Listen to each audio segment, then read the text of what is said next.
The History Channel. A sinister discovery in the New Mexico desert. Are these the remains of a human sacrificed to appease angry gods? Join us as we enter a sacred city built by a people called the Anasazi, the Ancient Ones.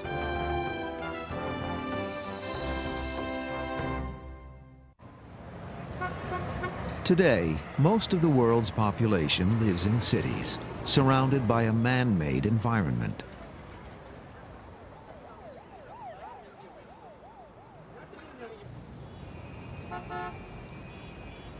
But modern civilization rests on the shoulders of a far more ancient time.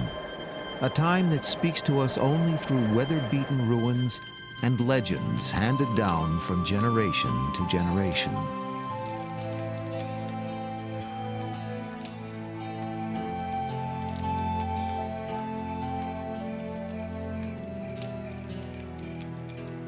Following the evidence of these oral stories back to their roots turns the historian into an explorer. This is the Four Corners region of the American Southwest, given that name by the white man because 4 states meet here: Arizona, Utah, Colorado, and New Mexico.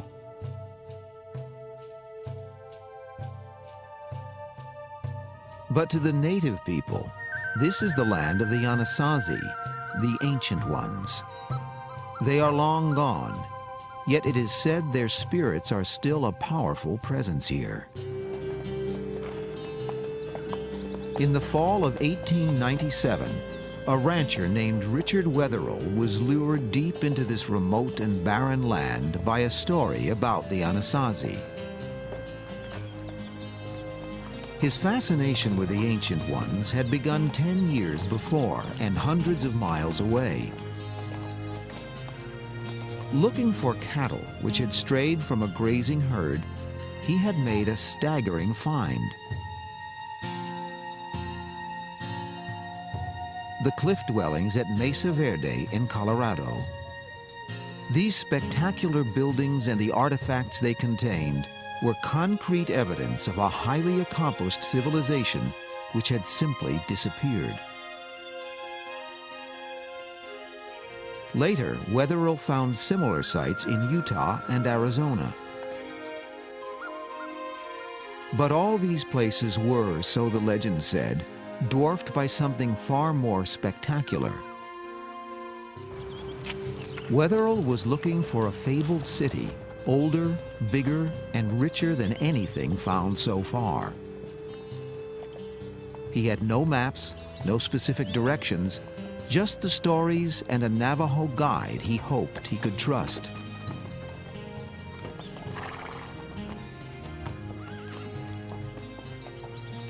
The deeper they traveled into the desert, the more challenging their quest became. How could this dry and empty land ever have supported anything more than small roaming groups?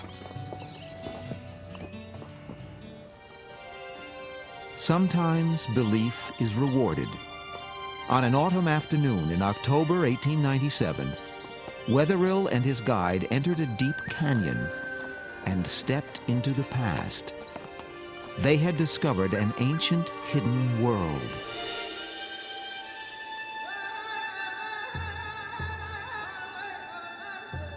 They had found themselves surrounded by buildings the likes of which they had never seen, never imagined possible in this land.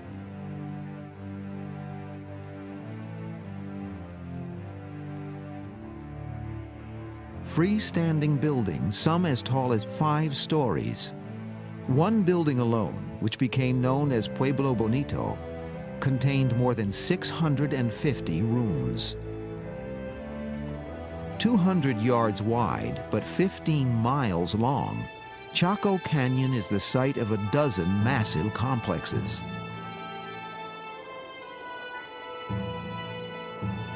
They include over 300 enormous, perfectly round pits. What was their purpose? walls are covered with mysterious paintings, carvings, signs, and symbols. What do they mean? What extraordinary stories do they tell? Nothing found before or after in all of North America equals or even rivals Chaco.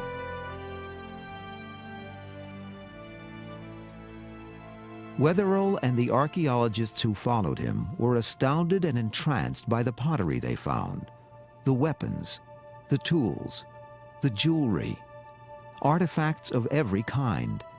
They are abundant and they are works of art. The Chacoan people clearly created one of the great cultures of the ancient Americas. They had a diverse society, many specializations such as pottery and basket weaving, ritual specialists. We already know enough about these people to know that one of the special things about the Chacoan phenomenon is that they created a brilliant civilization of art and all the things that go with it.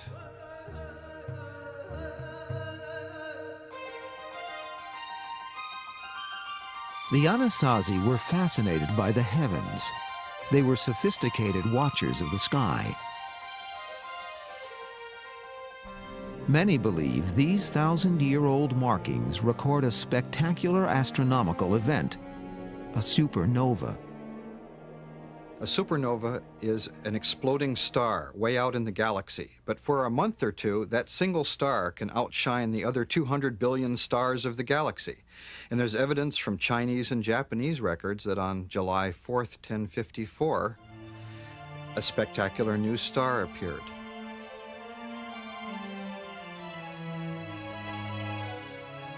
The crescent moon indicates the supernova's position in the sky. The handprint marks it as a sacred site. What was the religious significance of the sky for these ancient people?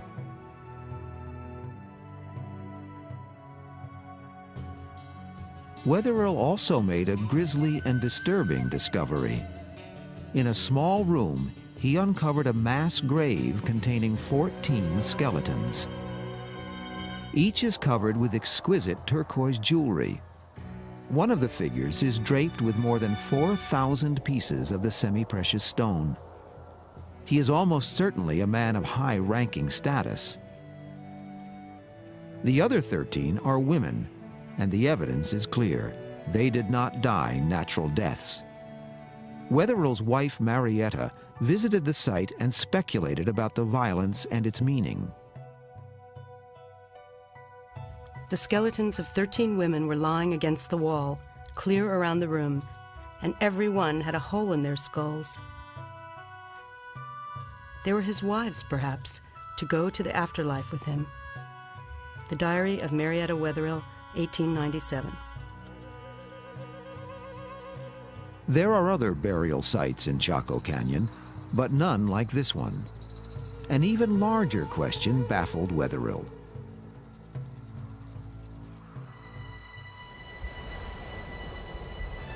"20 million years ago, Chaco Canyon lay beneath a great inland sea. But when the water receded, only a dry and desolate desert remained." Mesopotamia, Egypt, a number of others, China. All of those are complex societies founded in a very arid region. But the key to those places is they have major river systems. We just don't have the water here. Water is critical. Without a great body of water to support it, how had this civilization flourished? Why did the ancient ones build here at all?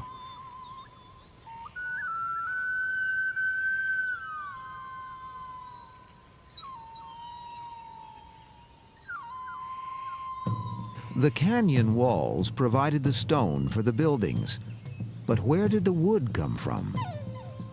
Archaeologists estimate construction required timber from 250,000 trees. But today, the landscape is totally barren. Samples taken from the beams indicate that the trees were not local. Most came from as far as 50 miles away. There, stone axes alone were used to cut and trim them. The Chaco people didn't have horses or oxen or wheeled carts to haul the timber here.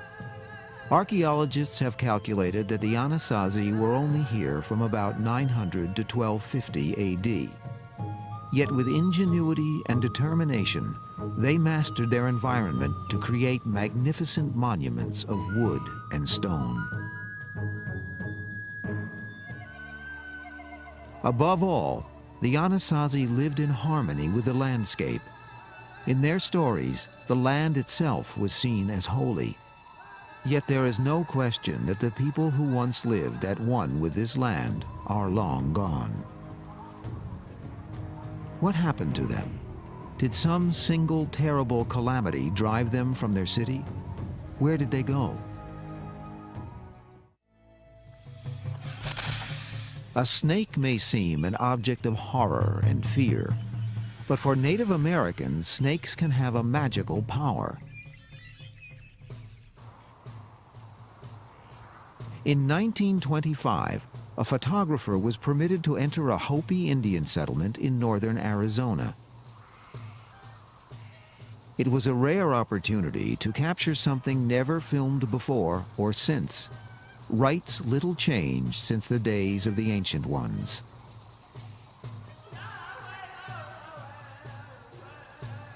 The dancers carry venomous snakes, which could easily twist and strike with deadly effect. While dancing with the snakes in their mouths, the Hopi affirm their oneness with nature and the earth. One line of dancers represent antelope, whose galloping feet produce a sound like thunder when a herd races across the land. But the clouds must be induced to release their rain. Because snakes spend their lives so close to the earth, they and they alone have the power to draw down the rain.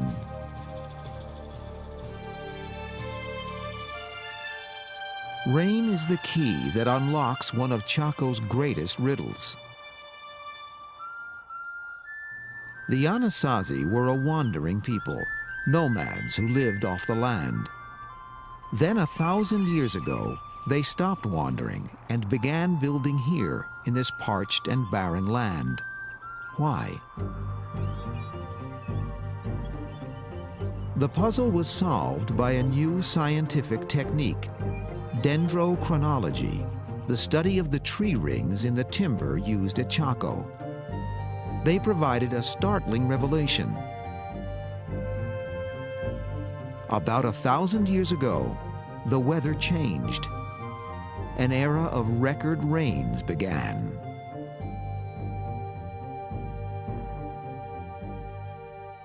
That wet period in the 900s allowed things to happen for these folks. And it could have been, given the psyche of human populations, maybe it was wet enough, and maybe for the first time they saw surpluses that they had never imagined before. Until this moment in their history, the Anasazi had depended on hunting and the gathering of whatever wild plants they could find. Now they could be farmers. Now they could grow corn, squash, beans, a dependable and abundant food supply. The ancient ones of Chaco Canyon began to build an irrigation system to capture and control this gift of nature. Their tools were primitive, but they built monumentally. How were they able to do it? Perhaps the Anasazi drew on a resource more powerful than mere physical strength. One of the things that my grandma used to tell me in accomplishing major tasks is that a community has to be whole. Everything was done for the betterment of the community. They put their heart and soul into these projects. I feel that there was a lot of the spirits and the guidance from a higher being. There was such a high level of spirituality in Chaco at the time. It's really not difficult for me to believe that a lot of that had to do with the preciseness of these structures and their concept of time frame, that if it took a year to build a structure, then that's what it took. The Anasazi left no written records, only the haunted ruins, the cryptic imagery, and tales told by the old to the young. How reliable are these stories? It was an old legend about a magnificent city that had brought Wetherill here in the first place, and it was another that led archaeologists to an astounding discovery.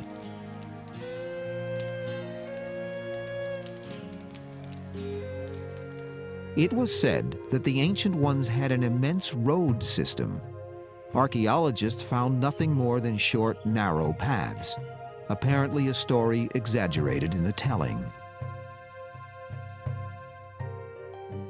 Then, sophisticated new techniques of aerial observation allowed scientists to see beneath the surface.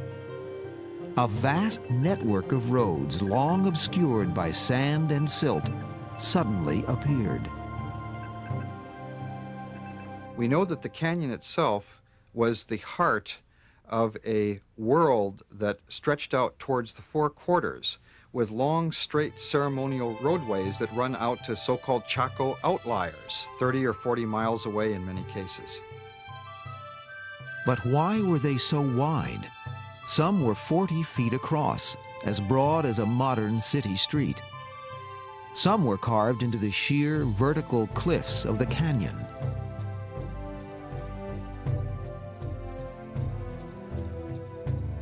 As excavations proceeded, archaeologists began to wonder what kind of city they had uncovered. With so many structures, why were so few bodies buried here? Only about 700 skeletons have been discovered, most of them inside the smaller houses. And the archaeologists were surprised that there weren't very many burials in comparison with excavating small house sites that are basically domestic habitations. And they said, wow, there's something really strange. And they didn't key into the fact that, of course it's strange. These are public buildings. If we were to excavate a library or a post office or a courthouse in our society, we wouldn't find very many human remains. Other evidence as to the true identity of these buildings may lie buried just outside the canyon. Covering just over 2 acres, Pueblo Alto is smaller than Pueblo Bonito, but it has yielded new insight into the real purpose of the so-called great houses. As often happens at archaeological sites, the trash heap proved to be a valuable record. Covering close to 1/4 of an acre, it represents 100 years' worth of refuse. More than 200,000 pieces of pottery have been found in the mound. Smaller shards indicate that there once may have been as many as 1 million pottery pieces. The vast number of pots far exceeds the needs of the estimated population. What could this mean? The answer was suggested by the fact that the trash was not deposited evenly. The layers are of different thickness. There's probably some kind of ritual thing happening there at Chaco where people come together maybe once a year or something like that. They have ceremonies or some kind of event there, and then the stuff they bring with them they throw away or leave there, maybe intentionally broken and left in the trash midden. We may never know what really took place here, but many scholars believe that it was a spiritual center where worship and ritual were the dominant activities. For the Anasazi, religion and nature were inextricably intertwined. The earth and the sky were held in reverence. The sun itself is important. We call it Father. We call the moon Father as well. We call Earth Mother, and they're like the parents of the people that occupy Chaco Canyon. When people move around a lot, as these people originally did, and are nomads, they look at the nighttime sky. It's the one consistent element of their world as they move. But when people settle down, as these people did, now you can watch the daytime sky, and you understand very quickly that cycle of the sun, which creates for you a yearly arena in which to play out your life, so that you can predict when to plant, you can predict when the light is going to almost leave the world and when it's going to return, so that you know everything is unfolding as it's supposed to.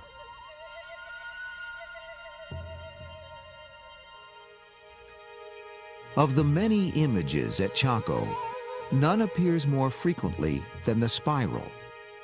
Some are tightly coiled, others loosely drawn, but all seem to be essential elements of a profound system giving spiritual meaning to the physical world.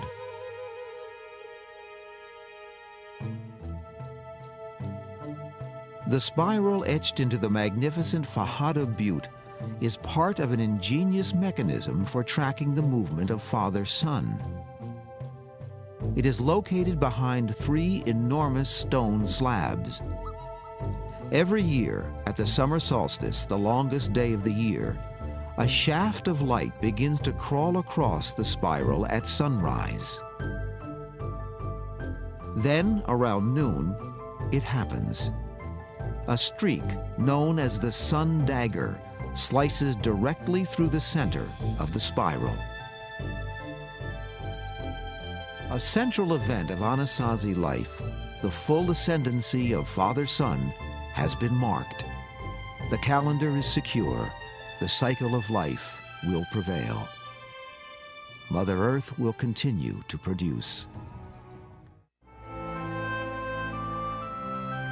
In this place, haunted by the remains of a vanished past, the enormous subterranean chambers called kivas may seem ominous and threatening.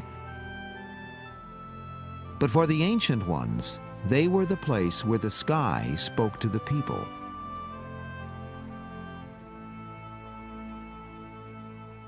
In Anasazi architecture, at Chaco Canyon, for example, many of the great kivas particularly reflect their knowledge of astronomy.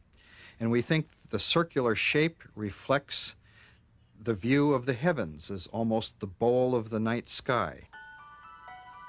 We also think that certain windows existed to let the sunlight in the mornings and in the evenings and shine on the wall and produce a kind of a dance or pattern that they can interpret and monitor the annual cycle. Of all the kivas, the one called Casa Rinconada is the largest and most elaborate. It is also the most intact. The roofs and upper structures of most kivas have long since collapsed. At Casa Rinconada, it is still possible to experience the dance of the sun once a year.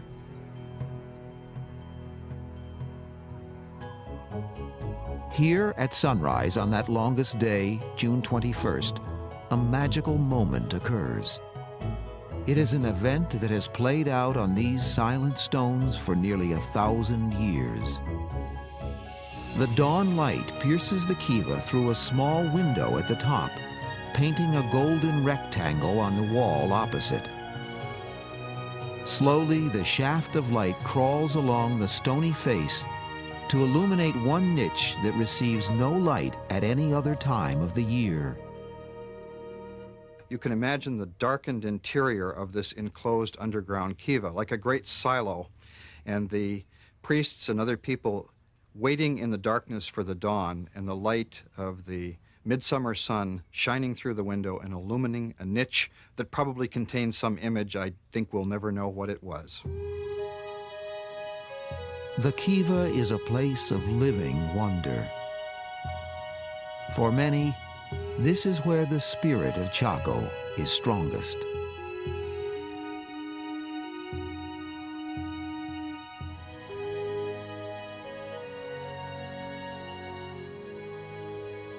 For 250 years, a civilization flourished here. But finally, a time came when the gods were angry.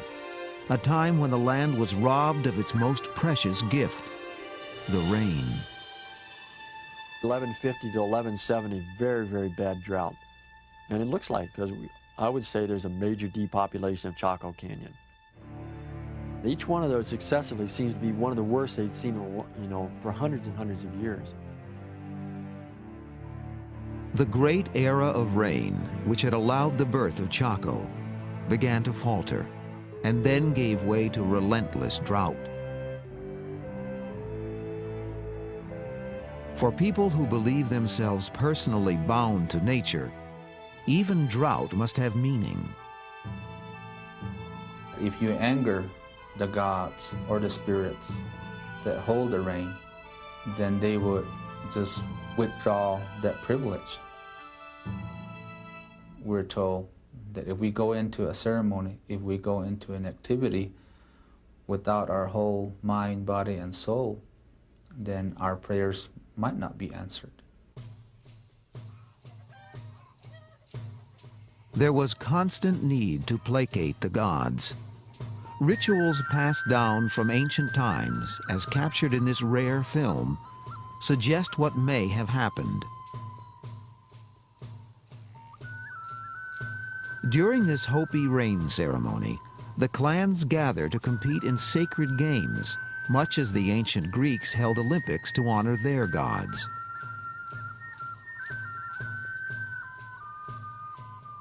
Members of the snake and antelope clans race barefoot across the desert and up the mesa. When they finish the grueling race, the runners are rewarded with a jar of water.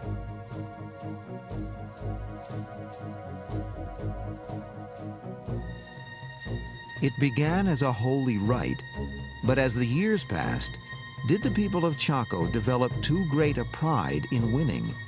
Did they lose their connection with the spirit world?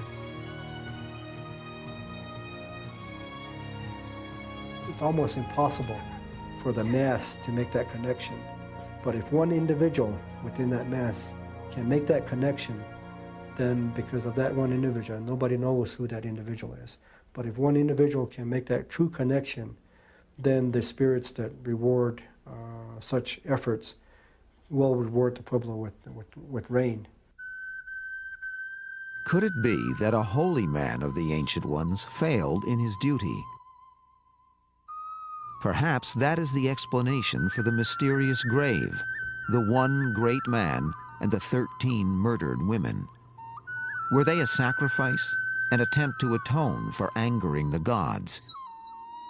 It is possible that as the drought tightened its grip and food became scarce, the social order collapsed. Could this have precipitated murder? We know that some of the burials in the great houses, some of the people appear to have been killed, whether ritually or otherwise. They have their skulls are smashed and they have broken legs. The precise sequence of events is lost, but it is certain that the rains failed, the crops withered, and slowly over time, the people left Chaco Canyon. It could no longer sustain them. The Anasazi, the Ancient Ones, were forced to leave their paradise. But this was not the end of their story.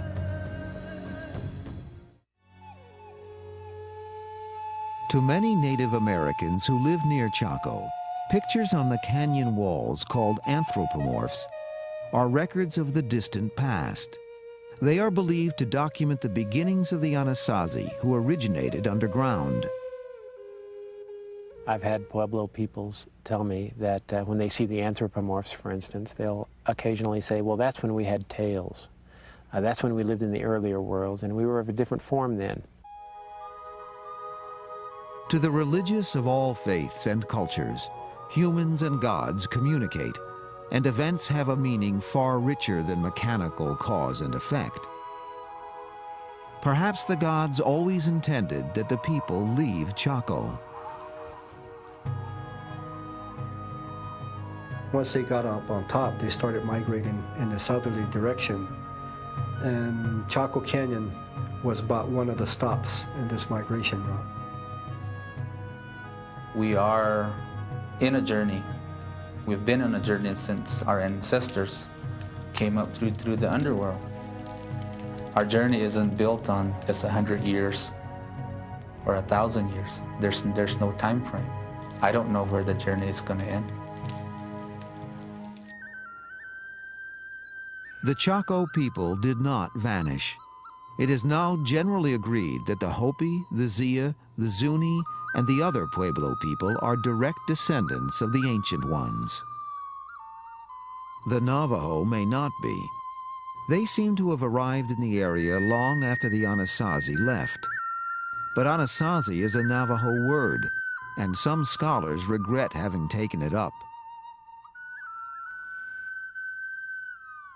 It's kind of a dirty word. The Hopi and other Pueblo people really hate it, but it's the word that the anthropologists have latched onto. It means something like our enemy ancestors or the enemies of our ancestors. 400 years after the Ancient Ones left Chaco, and well after the arrival of new tribes like the Navajo, a strange presence entered the land.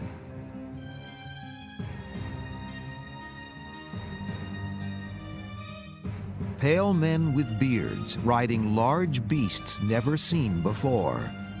They were to prove very dangerous, far worse than intertribal rivalry or even cataclysmic drought. It was in 1540 that the first Europeans appeared. Ironically, they were drawn to the area by a legend of 7 fabulous cities filled with gold.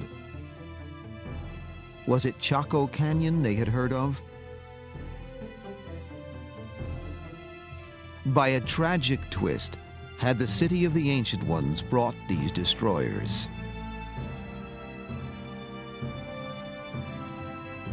Treasure drew them, but also a burning zeal to save souls. The Indians were to be rescued from their pagan ways, by force, if necessary.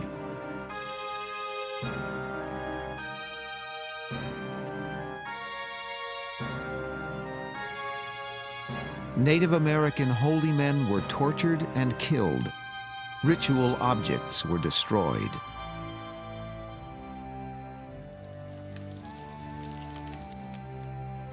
Native Americans were enslaved to build missions and to do other work for the white men. And there was worse, for the Europeans brought disease from their world. The Native Americans had no immunity against the scourge of smallpox and other epidemics. Plagues ravaged them, almost wiping them out.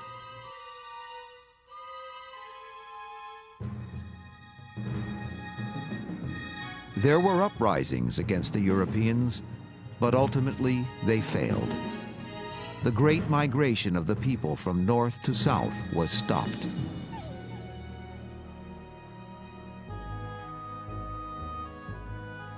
Among the oddest and most destructive of the ideas brought by the white man was that land could be owned, that men could make claims on Mother Earth.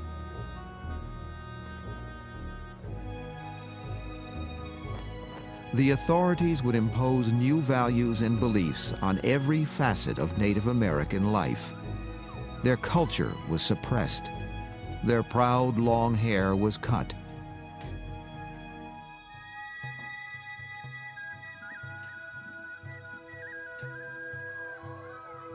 It seemed as though the old ways would be lost, ties broken with the Ancient Ones.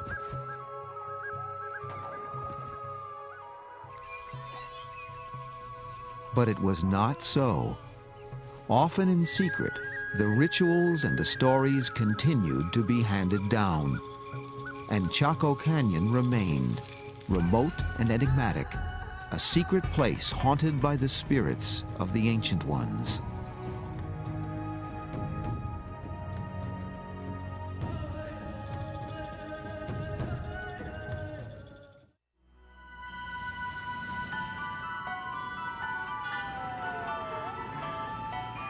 We live now by the clock. Hours and minutes dominate, not the position of the sun and the stars. Modern life has torn the web connecting us with nature. Gentle, deep rhythms of life so long observed are now ignored.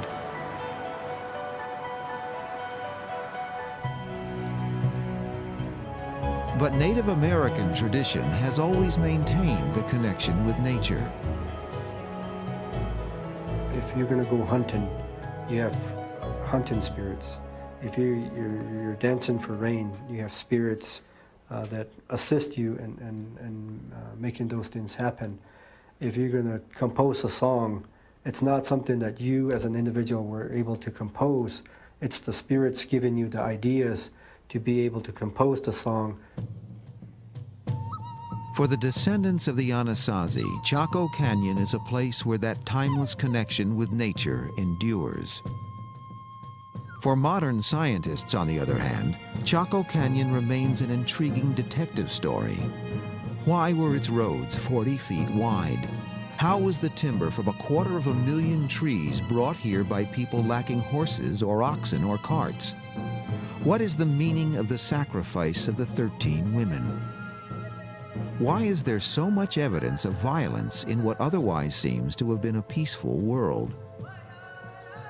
The search for answers to these and other historical puzzles requires the digging up of graves and other sacred sites.